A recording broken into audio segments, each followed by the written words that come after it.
vale, ahora ya me voy a poner en el 1,5% ese que dice Sam Altman de la gente que lo usa bien. Pues ese es el objetivo. El primero es entrar en el 98, porque es que hay 800 millones de personas que usan ChatGPT, pero es que hay 5.000 y pico millones de personas que no lo utilizan, o 6.000 y pico millones de personas. Entonces, estar en los que usan ChatGPT, aunque lo usen mal, ya es una ventaja, pero nada que ver con lo que es estar en el top 1,5%. Y es que además, es que no es difícil. Es que no hay que ser aquí científico de datos para poder utilizar la inteligencia artificial. Es que es más fácil que aprender a utilizar Excel o Word. Es que en Word tienes que aprenderte cómo poner una negrita, cómo poner un título, cómo poner una tabla. En ChatGPT no, ¿sabes? O sea, es que es más fácil que utilizar Word. Entonces, a partir de ahí, lo único que necesitas es dedicarle un poquito de atención a entender cómo funciona, a cómo sacarle partido, y a partir de ahí vas a ver el retorno inmediato. Fíjate, yo siempre digo en las formaciones que hago en empresas, si dedicamos 4 horas esta semana a aprender a utilizar la inteligencia artificial, la semana que viene te garantizo que te ahorras al menos entre 1 hora y media y 2 horas y media de trabajo.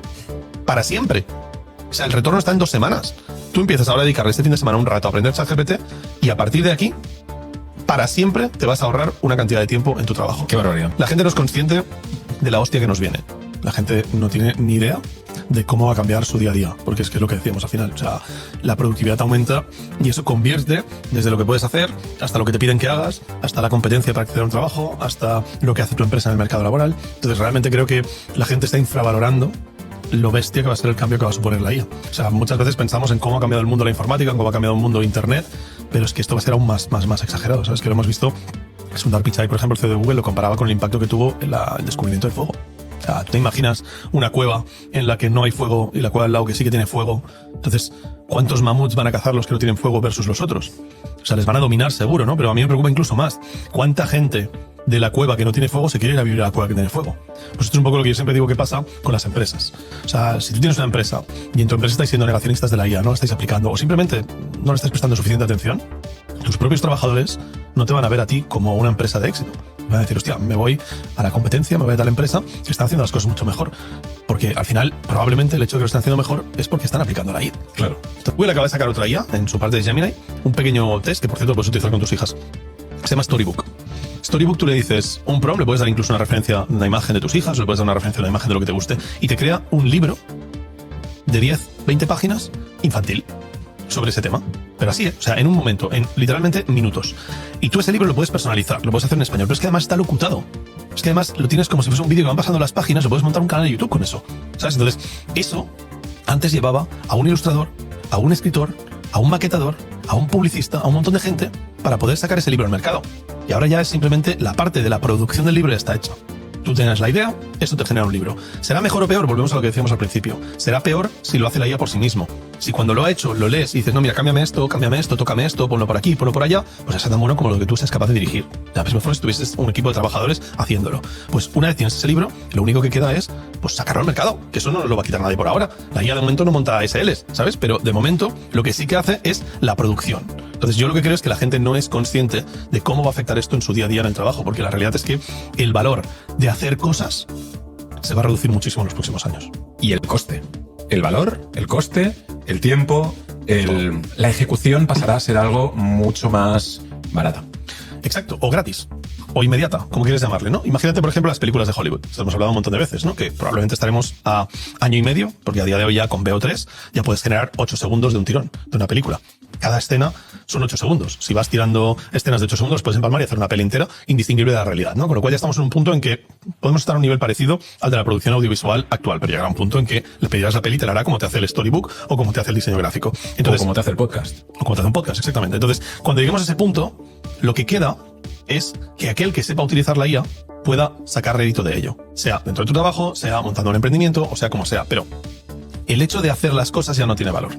Lo que va a tener valor es el hecho de poder distribuir las cosas. El hecho de tener la idea. ¡Qué barbaridad esto! Claro, a nivel emprendedor, esto es brutal. Es el mejor momento de la historia para un emprendedor. Si tú quieres montar una empresa, a día de hoy, me da igual de lo que sea. Es que si quieres montar una zapatería. O sea, lo que quieras montar a día de hoy es mucho más fácil de lo que era hasta ahora. Y yo creo que es brutal que la inteligencia artificial puede hacer que hagas cosas mejor de lo que las haces. Pero lo que la gente no es consciente es la cantidad de cosas que no puedes hacer y que con inteligencia artificial puedes hacer. Es que ese es el tema. El tema es saber los límites que nosotros tenemos en nuestra cabeza, pero no sabemos qué hay fuera de esos límites porque no tenemos ni idea de lo que podemos conseguir. Es decir, yo sé que escribir un libro, o hace 3 años, yo pensaba que escribir un libro tardabas 6 meses. ahora sé que escribir un libro lo puedes hacer en 10 minutos.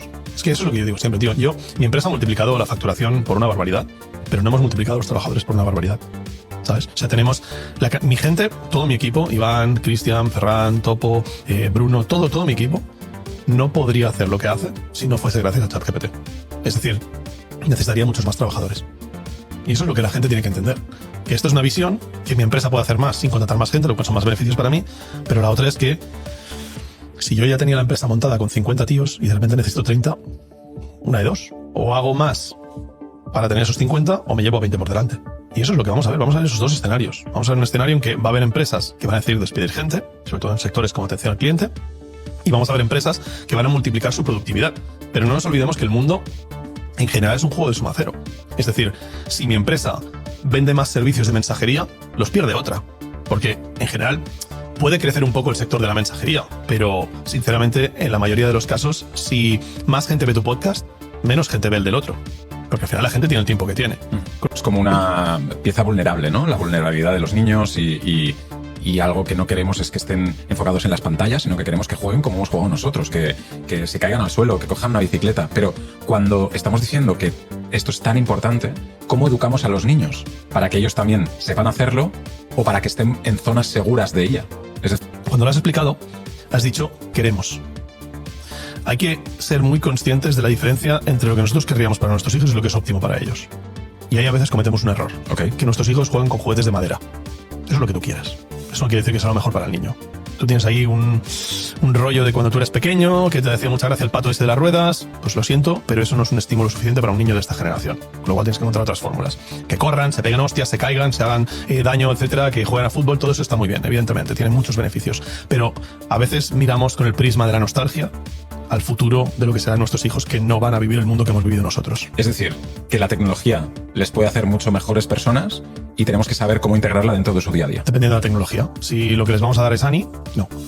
Si lo que les vamos a dar es una herramienta que les ayude a navegar un mundo que se está autodibujando por sí mismo, sí. Pero una cosa que me gusta menos y que me ha hecho cambiar mi visión de la inteligencia artificial, igual de cuando hicimos el primer podcast, es que creo que estamos cometiendo un error socialmente hablando de que vamos a crear castas de inteligencia artificial. Entonces ahora mismo ya no solo puedo usar más que tú ChatGPT por pagar 200, sino que puedo utilizar ese modelo Pro. Incluso el modelo de razonamiento del mío es más listo que el tuyo. Con lo cual, la siguiente cuota probablemente va a ser de 1.000 pavos.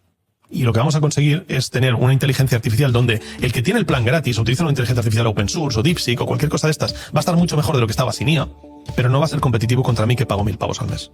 Entonces vamos a estar a un punto en que el nivel de acceso a la inteligencia artificial va a depender de cuánto quieras pagar. Y eso va a condicionar tremendamente tu éxito.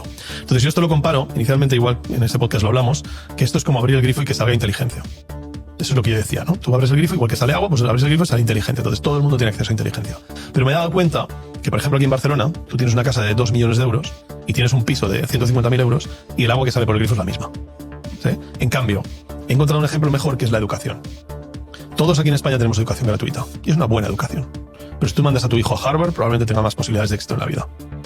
Es que ChatGPT me ayuda a entender mejor cosas que igual al médico se le han pasado. Por ejemplo, los abogados, tío, mis abogados, en todo el tema fiscal, pues evidentemente hemos montado una serie de empresas, porque tenía que montar una serie de empresas, porque yo era un autónomo hace 2 años y tenía que montar unas empresas por el movimiento de empleados que tengo y tal, pues todo eso lo han tenido que montar unos abogados especialistas. Pues en muchas de esas reuniones yo he ido preparado, después de haberle puesto lo que me habían dicho ellos, la ChatGPT, y les he planteado preguntas que me han dicho, hostia, esto es muy buena idea, no habíamos pensado en ello.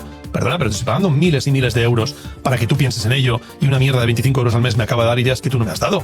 ¿Sabes? Pues esta es la disrupción que está sucediendo, ¿vale? Pero si tú tienes un contrato, imagínate, de alquiler de un parking que tienes que hacer con alguien, lo haces con ChatGPT y no vas a una gestoría que te lo haga. Pues por ejemplo, y esto ya es otra disrupción del mercado laboral, de la gente que hace contratos baratos, rápidos, para poder tener una plantilla, para poder hacer. Evidentemente podemos admitir que ya había páginas web que te lo hacían, todo lo que tú quieras, pero la realidad es que esto, si lo vas extrapolando, está tocando muchos sectores, ¿no? Entonces, al final, yo creo que la clave está en entender que la inteligencia artificial hace que hagamos las cosas mejor y más rápido. Y esos son 2 elementos que nunca han ido de la mano. Vamos a filosofear o a ¿Más? No, a ver ya el futuro. En 5 años estaremos con un coche que estará conducido por una inteligencia artificial, con... O sea, yo creo que la tecnología existirá. Porque tú antes Fuera de micro me hablabas de 2 años de las cosas. O sea, yo creo que en 2 años pueden cambiar mucho las cosas. Hasta el punto de que en 2 años yo creo que aquella persona que no sea fluida en inteligencia artificial está fuera del mercado laboral. Eso ya hay en España. Ya no te digo a nivel de otros sitios donde igual es antes. O sea, yo creo que a día de hoy la suerte que tienes, si tú no sabes de inteligencia artificial, es que tu jefe sabe menos que tú. Si tu jefe supiese lo que yo sé, ya te habría reemplazado. Entonces, ya tengo la intro. Entonces, pero podrías haber dicho que te hubiese echado la puta caña. Entonces, pero la realidad es que sí que creo que... O sea, una cosa está muy clara, y esto dijo Geoffrey Hinton, el padre de la inteligencia artificial, el premio Nobel de Física, ¿no? Dijo, es muy probable que en los próximos 10 años veamos más avance científico que en los últimos 100. Entonces, retrocede 100 años. O sea, ahí vamos a caballo, ¿sabes? Entonces, si todo lo que ha pasado en este siglo pasa en los próximos 10, aunque fuese a la misma velocidad de lo que ha pasado en ese siglo, simplemente con esta extrapolación, el mundo no se va a parecer en nada a lo que tenemos ahora. Si hace 100 años íbamos a caballo y ahora estamos hablando con Angie. Claro.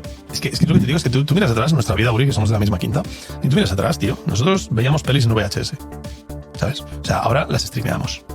O sea, ¿cuál es el siguiente nivel? No, pues que la tele nos haga la peli en tiempo real. Entonces, que la creemos nosotros. Claro, entonces yo creo que cuando vemos lo que ha pasado en los últimos 30 años, no es tan difícil pensar que pudiésemos hacer un por 3 de velocidad gracias a la inteligencia artificial. Pero es que en los últimos 30 años, desde los 90 ahora, el mundo ha cambiado radicalmente. Radicalmente, tío. Es que no es el mismo mundo que cuando teníamos a Clinton, ¿sabes? O sea, es un mundo completamente distinto en todos los aspectos. Y nosotros, nuestra generación, hemos vivido muchos cambios. Ahora parece que desde que tenemos dispositivos, smartphones, tablets, etcétera, es como que todo es una evolución dentro de lo mismo. Pero el concepto del smartphone va a quedar tan obsoleto como el VHS. Hay diferentes fases. Y no podemos negarlo. ¿Y a cuánto tiempo son? Es lo que no tenemos muy claro. Pero tengo claro que el endgame está ahí. Ahora, lo primero que pasa, pues joder, si tu trabajo lo puede hacer la IA, estás jodido. Estás jodido. Si tú, utilizando IA, puedes hacer un trabajo suficientemente bueno como para que la IA no te pueda reemplazar, ahí tienes un slot, una ventana. Después, más adelante, la gente utilizando IA, como la IA sigue mejorando y nosotros nos quedamos en nuestro sitio, llega un punto en que aunque utilices la IA va a ser mejor que tú. Esto pasa en el ajedrez.